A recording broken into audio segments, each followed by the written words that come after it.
In this video, you are going to learn how to fix product activation failed in Microsoft Word. This is a problem that a lot of people face. In this video, you're going to learn exactly how to go about fixing the problem. To fix the problem, all you have to do is open the File Explorer. This opens the File Explorer window like this, and here you're going to see this PC. Now, here you should just open the local disk C. When you open the local disk C, you should be able to see the program files. Open the program files. In the program files, there's a folder that you should specifically look for, and this folder is Microsoft Office. Double click on it to open it. Then in this folder, you are going to see another folder called Office 16. Double click to open it, and in this folder, you are going to see this file.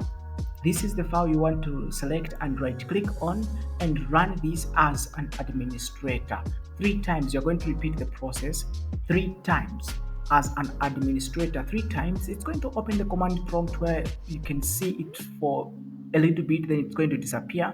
Then just repeat the process 2 more times. So this is simply asking you to give permission to Microsoft Office to get rid of the product activation fail error. And so when you click on yes, that is going to open up the command prompt for a little bit, just like that, then it disappears. Repeat the process 2 more times.